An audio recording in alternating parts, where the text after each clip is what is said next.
Voici une nouvelle leçon d'histoire qui constitue le thème 3 du programme de l'année de première en STMG.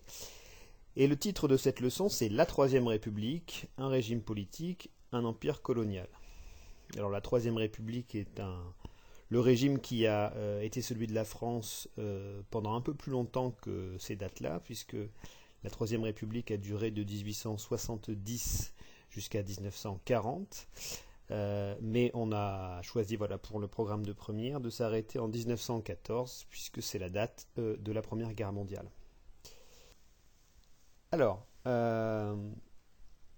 on a déjà vu en première à plusieurs moments des différents régimes politiques depuis la Révolution française et à plusieurs reprises il y avait eu la tentative d'instaurer une république en France. Donc la première république, c'est celle qui a été mise en place dès 1792 pendant la Révolution et à laquelle Napoléon Ier a mis un terme. La Deuxième République a été très courte de 1848 à 1851. La Troisième sera marquée par un temps beaucoup plus long. Alors il est important de retenir la définition de République qui est souvent mal connue des élèves. La République, ça n'est pas un régime nécessairement soutenu et gouverné par le peuple. Ça, c'est la démocratie. Une république pourrait très bien ne pas être démocratique. Non. Ce qui fait qu'on est dans une république, c'est une chose très simple, c'est qu'il n'y a pas de roi. C'est que le chef de l'État n'est pas un roi, il n'y a pas de couronne, il n'est pas nécessairement le descendant du roi précédent. Et donc la définition de république, elle est assez simple et vague d'une certaine manière. C'est tout régime politique dans lequel le chef de l'État est désigné pour un mandat limité dans le temps. Donc en général, on appelle le chef de l'État dans une république un président. C'est le cas de la France aujourd'hui encore. Ce n'est pas toujours le cas, mais en gros, voilà la définition. Et pour le dire de manière très simple, la République, c'est un régime politique qui n'est pas une monarchie. Donc la Troisième va durer très longtemps et pendant cette période de la Troisième République, beaucoup de choses, de lois, de symboles ont été mis en place pour une durée extrêmement longue, même encore plus longue, puisque certains existent encore aujourd'hui. Vous les reconnaîtrez facilement dans la leçon. On va faire une première partie qui s'appelle une république qui s'impose difficilement et qui correspond à la première décennie de l'existence de ce régime politique. Et si on se concentre exactement sur la naissance compliquée de la République, voilà ce que ça donne. Alors, juste avant la Troisième République, le régime de la France était le Second Empire. C'était un régime autoritaire où le chef de l'État, Napoléon III, que vous voyez ici sur une des photos qu'on pouvait faire à l'époque, c'était le tout début de la photographie, les gens avaient l'air un peu figés en général dessus parce qu'ils restaient très longtemps sans bouger. Lui, il est resté longtemps sans bouger et sans ouvrir les yeux. Bon, c'est un style. Je disais que Napoléon III a gouverné la France d'une manière autoritaire pendant une vingtaine d'années. Et comme tout bon empereur, quand il y a une guerre, il faut qu'il soit sur le champ de bataille. Et en général, c'est comme ça que les empires meurent, c'est pendant les guerres sur les champs de bataille. Or, en 1870, la France démarre une guerre contre l'Allemagne, ou plus exactement, on appelait ça la Prusse à l'époque, et bingo, le 2 septembre 1870, Napoléon III, alors tout allait à peu près bien politiquement pour lui en France, réussit à se faire capturer par les armées allemandes. On reconnaît ici des officiers allemands avec des casques à pointe sur cette caricature, et donc notre Napoléon III, en petite forme, qui est obligé de rendre les armes et de s'abaisser devant la puissance allemande, un pays qui est un pays extrêmement petit à l'époque et jeune, qui est en fait en train de s'agrandir. Donc c'est la honte totale, c'est une humiliation, et puis surtout, il y a concrètement plus de chef de l'État, puisque Napoléon III fait le choix d'abdiquer, c'est-à-dire de dire qu'il renonce à être le chef de l'État français, puisqu'il est en prison. Et donc, 2 jours plus tard, à Paris, des hommes politiques qui faisaient déjà partie de la Chambre des députés, donc c'était déjà des élus du peuple français, eh bien, décide de proclamer la Troisième République. Ça s'est déroulé donc le 4 septembre, une date qui est à retenir.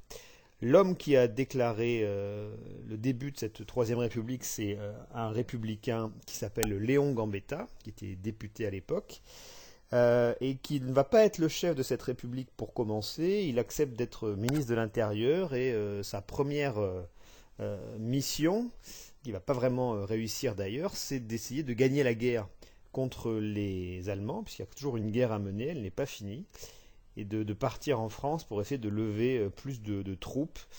À l'époque, la France n'avait pas un service militaire obligatoire, il fallait trouver des gens pour se battre. Bon, ça n'a pas marché très fort. Et pendant ce temps-là, à Paris, celui qui devient chef du gouvernement, c'est un personnage très important au XIXe siècle, qui s'appelait Adolphe Thiers. Et je dis qu'il est important parce qu'en fait, on le retrouve à plusieurs moments dans l'histoire de France. Il avait déjà en 1830 aidé à mettre sur le trône le roi Louis-Philippe, qui était un roi plus libéral que les rois précédents. Donc notre Adolphe Thiers, c'est quelqu'un qui est libéral, au sens où il pense qu'il faut qu'il y ait un certain nombre de libertés en France pour que le régime fonctionne bien, mais ce n'est pas un républicain très radical. Et donc ce qui se passe, c'est que dans les premiers mois de cette République se passe dans une situation de guerre. Donc on ne peut pas dire que c'est un contexte favorable pour un début. Et quelque chose d'étonnant, c'est que en février 1871, donc quelques mois après la proclamation de la Troisième République, et alors que le pays est encore en guerre et que ça ne se passe pas bien, eh bien les Français sont appelés à voter pour des gens qui les représentent. Ces gens-là, en France, on les appelle les députés. Et donc, dans toute la France, on vote, et le résultat de cette élection, c'est que les Français ont, vous le voyez, voté assez peu pour des candidats qui se disent républicains. En fait, la très grande majorité des députés élus sont des monarchistes. Et donc, on se retrouve avec cette chambre extrêmement bizarre, puisque c'est une chambre du régime républicain, sauf que les gens qui la composent sont pas pour la République et donc n'ont pas l'intention que cette République dure. Alors pourquoi les gens ont voté pour des monarchistes? Parce que c'était les gens qui connaissaient le mieux en fait. Les Français n'ont pas une très grande éducation politique, on va dire à l'époque. Ils votent pour les gens qu'ils connaissent, pour les gens qui leur semblent pouvoir les protéger. Et dans beaucoup de campagnes françaises, ce sont des gens, des espèces de nobles, des riches, qui souvent ne sont pas pour la République. Sauf qu'il y a une partie de la France qui refuse totalement l'élection de cette, enfin en tout cas le résultat de cette élection, c'est Paris. À Paris, on est vraiment républicain. Et Paris est à ce moment-là assiégé, c'est-à-dire que l'armée allemande est aux portes de Paris, à l'est de la ville.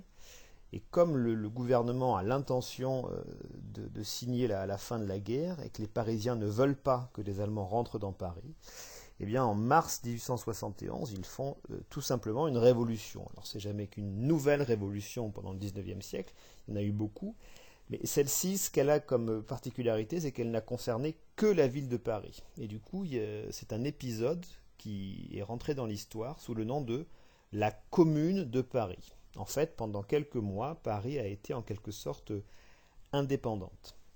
Et vous le voyez sur cette photographie, qui est juste un exemple des très nombreuses barricades, c'est-à-dire ces murailles qu'on faisait à base de barriques et de tout ce qu'on trouvait sous la main pour se protéger, pour faire des protections militaires.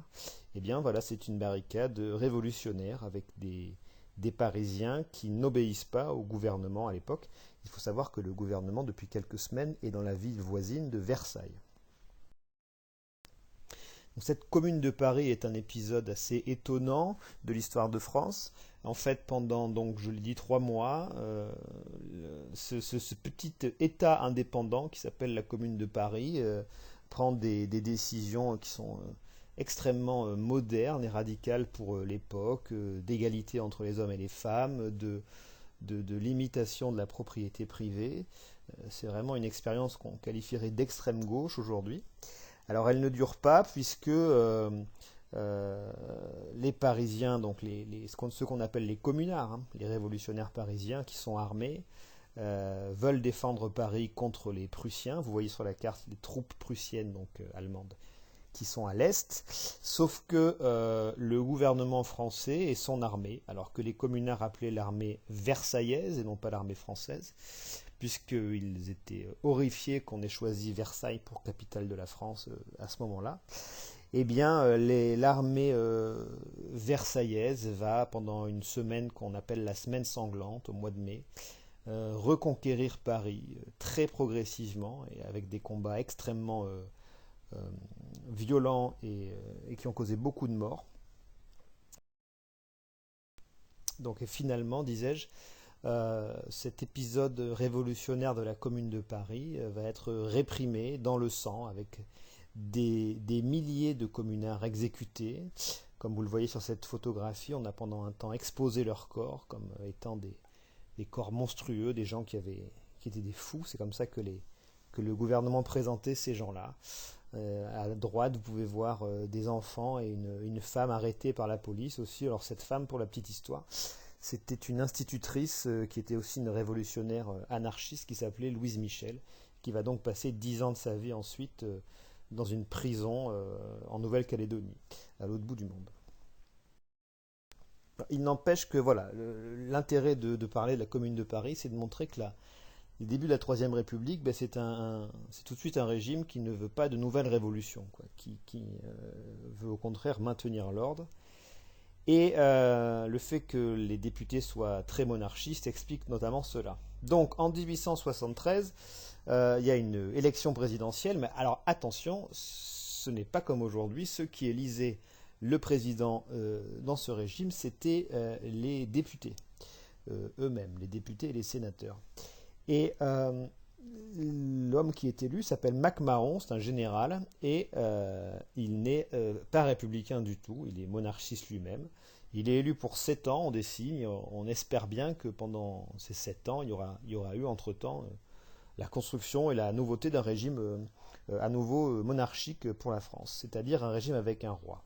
Sauf que, eh bien, ça ne se passe pas comme ça, puisque le gros problème des monarchistes, vous l'aviez peut-être vu sur le graphique précédent, on le voyait divisé en deux camps. Ben oui, ils n'arrivent pas à se mettre d'accord sur l'identité du roi qu'ils veulent pour la France. On voit sur cette petite caricature, donc Napoléon III qui a abdiqué, donc qui est à genoux et qui n'est plus chef de l'État français, sauf qu'il y a deux prétendants au trône qui se font face. Alors l'un des deux a un drapeau blanc, c'est le descendant de Louis XVI et de toute la dynastie des Bourbons. Donc il voulait une monarchie très traditionnelle et très autoritaire, avec un retour au drapeau blanc pour la France, c'est-à-dire revenir à avant la Révolution en quelque sorte. Alors qu'il y avait un autre roi possible, c'était le descendant de Louis-Philippe d'Orléans, donc le roi qui fait partie d'une autre dynastie et qui a régné de 1830 à 1848 d'une manière un peu plus libérale, moins autoritaire, et en acceptant la Révolution de 89 et donc le drapeau bleu-blanc-rouge. Bon, ben voilà, pour faire simple, ces deux camps ne parviennent jamais à s'entendre et finalement, faute de mieux d'une certaine manière, on va proclamer la République. Alors, quelques éléments de résumé donc. La République est proclamée en 1870 après l'abdication de Napoléon III, prisonnier des Allemands. La révolution parisienne de la Commune de Paris est réprimée dans le sang en 1871 et les monarchistes, pourtant majoritaires à la Chambre des députés, échouent à restaurer la monarchie. On pourrait rajouter à cause de leur division. Alors, deuxième sous-partie, donc, que j'ai intitulé La République finalement, c'est-à-dire que c'est pas dans un grand enthousiasme que ce régime a été finalement construit. Cette affiche de propagande républicaine est très très très connue. Elle s'appelle Le Triomphe de la République et date de 1875. Alors elle est assez facile à lire puisque vous pouvez voir Marianne, donc symbole de la République, qui tient le drapeau français et qui porte un bonnet phrygien révolutionnaire sur la tête. Donc elle représente le nouveau régime. Dans le ciel, deux anges qui portent des documents où on peut lire suffrage universel, donc le vote pour tous les hommes seulement à l'époque, ça existait déjà en France. Et l'autre porte une gravure marquée les droits de l'homme, donc le respect de la liberté, de l'égalité, etc. Au milieu et en arrière-plan, vous avez une foule d'hommes qui représentent le peuple français et qui soutiennent la République. Ce qui est intéressant, c'est de distinguer vaguement qu'on a plusieurs catégories sociales derrière, hein, les paysans, les ouvriers, les soldats, même les bourgeois, etc. Donc il y a l'idée qu'il y a une fraternité entre toutes ces catégories sociales. Et puis tout en bas, eh bien, les ennemis de la République qui sont euh, écrasés par le nouveau régime, qui piétine une couronne, et on voit sur la gauche les monarchistes et sur la droite Napoléon III, Napoléon Ier, et puis tous ceux qui seraient pour un régime autoritaire. Bon, alors le document de propagande forcément exagère beaucoup, on a l'impression d'une victoire facile de la République et on a vu jusqu'à présent que ça n'était pas le cas. Il n'empêche que ce nouveau régime, il va falloir le faire aimer, le faire connaître de tout le monde, d'où ces documents. Il date de 1875 et ça c'est une date importante puisque c'est cette année-là que les députés votent des lois constitutionnelles pour organiser la République. Alors, une constitution, normalement, c'est un texte de loi qui est le texte de loi le plus important d'un État, puisqu'il définit les règles fondamentales de l'organisation de l'État et de ses institutions. Et donc le fait est qu'on n'a jamais rédigé une constitution, mais on a fait une série de lois dites constitutionnelles pour faire la Troisième République, ce qui est un bon symbole du fait qu'on ne l'a pas fait dans un grand enthousiasme. Et donc sur ce schéma, il y a un résumé du fonctionnement de cet État. Alors, très important, c'est de voir la barre en bas où il y a marqué suffrage universel masculin. Donc ça veut dire que tous les hommes de plus de 21 ans peuvent voter. Et vous voyez qu'ils ne votent absolument pas pour tous les membres du sommet de l'État. Le peuple français ne vote que pour ses représentants à lui, qui s'appellent les députés et qui forment la Chambre des députés.